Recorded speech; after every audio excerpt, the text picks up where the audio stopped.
You are so incredibly rich. You have so much wealth, you may not know where to put it. And yes, I mean you. What do I mean by wealthy? What do I mean by rich? Does it mean having so much? Does it mean materialistic means? Physically, what we have? True wealth. And you have this wealth. And Hashem gave it to you. Hashem, our God, gave it to you, gives you an abundance of it. And you may not know that you have it. You may not know of the preciousness of your life, of the precious things that you have, of the value of your things that you have, and the value of your life. The quality of your life could be so different if you knew this. And what is it? It is your life. The greatest blessing and the greatest curse. What is it? What makes life worth living? Parshat Re'eh teaches us something so phenomenal. It teaches us that there's no such thing as a middle way in life. There's no such thing as, I'm a good person. I do mitzvot. I don't lie. I do so much. I'm such a good person. And I'm not a bad person at all. I don't lie, I don't cheat, I say the truth. I'm a good person. Guess what? That isn't enough. That's the middle way. That's waking up in the morning and putting one foot in front of the other. Living life, a new day, in the same way that you lived it before. And that, our sages teach us, is a cursed life. Now you can say, whoa, that's so extreme. A cursed life? This person seems like a good person. This person seems like they're doing the right thing. However, this is a cursed life. Why? Very, very powerful. If a person doesn't put thought into what they're doing, if a person does not live a life purposefully and meaningfully, they are living a cursed life. There's no meaning to what they're doing. There's no purpose to what they're doing. They're just trudging along, rolling with the punches of life, putting one foot in front of the other, and life just goes on. This is not a blessed life. A blessed life is a life close to your Creator. A blessed life is a life that is full of gratitude, appreciation, and your goal of becoming better today than you were yesterday. There has to be a change. There has to be purpose today, more meaning. And all it really can be is just putting more thought into what you're doing. Don't you love your morning cup of coffee? Or something that you love all the time and you want to have it every day? A person can say, well, yeah, I had coffee yesterday. You want coffee today too. Because you need to go on. You need to live on. And if you want Hashem to give you His blessings, where's your thank you? Where's your acknowledgement? Where's our gratitude? Just because I had coffee yesterday, just because I slept on a clean bed and my house is still standing, doesn't mean I don't have to thank Hashem for it today. Today is a brand new day. And that's connection. That's gratitude. That's meaning. And that's purpose. And that's a blessed life. We want to live a blessed life. So there's no such thing as a middle way. The other way doesn't mean, either I'm fanatic religious, like many people say, I'm fanatic religious, or I'm just trudging along. There's no such thing. A person who looks religious, and the reason why I say looks is because we don't know if they're really close to God, if they're really a servant of Hashem. We don't know by just looking at someone. We can assume so.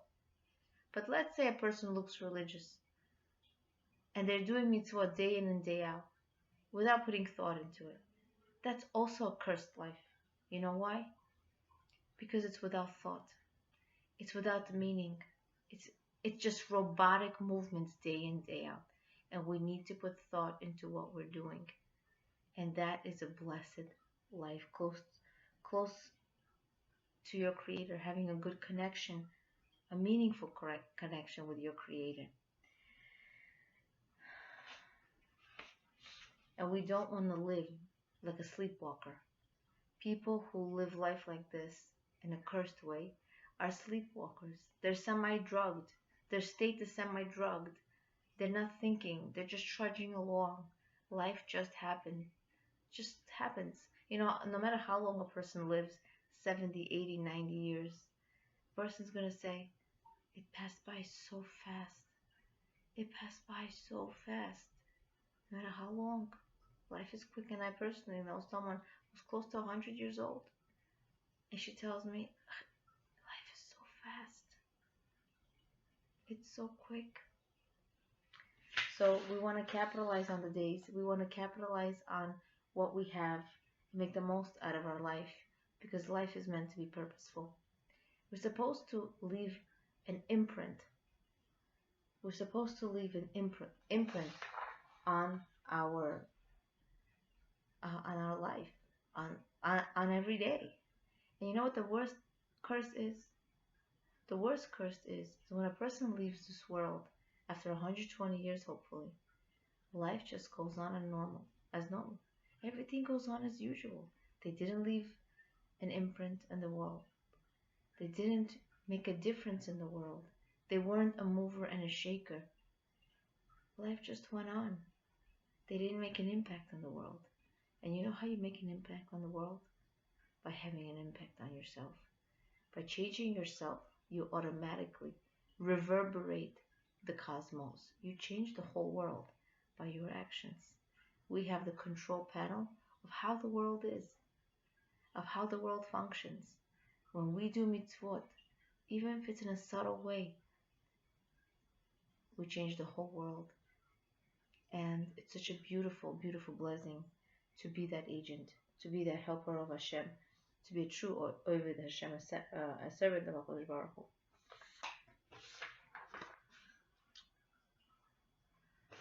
So my question is, what is a blessed life? You know, Rebbetzin Esther Bela Schwartz, her son came home one day from a yard site. And after the yard site, she asked him, how was it? He said, it was so fun. I had such a good time. And then he said, Mom, is that wrong? He said something like that to her. He felt almost guilty, I assume, that he had such a good time at a yard site after somebody's commemorating somebody's passing and really remembering them. And she said no, because it was a celebration day. Not celebrating that they died, but celebrating their life. Even after a person dies, they could continue to live. Live when a person dies, that's a true blessing. Someone passed away recently, a friend of one of my parents, so suddenly, so young. And she was, the one who kept the whole family together. She was the mover and the shaker. She was the psychologist. I'm not meaning she was a psychologist, but she was there for everyone emotionally, physically. She was there for them. She helped them. And all of a sudden, she passed away at a young age. And it was so sudden. Someone who was here. The way to really appreciate someone, no matter how much we appreciate it now, is after we lose them. We lose that something that was precious to us, or that someone, God forbid, we really appreciate them.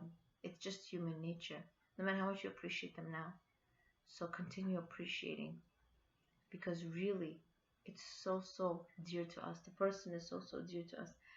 And we want to live a life that inspires people. We want to live a life that inspires ourselves. That's the kind of life that we want to live. We want to be able to make an impact on the world.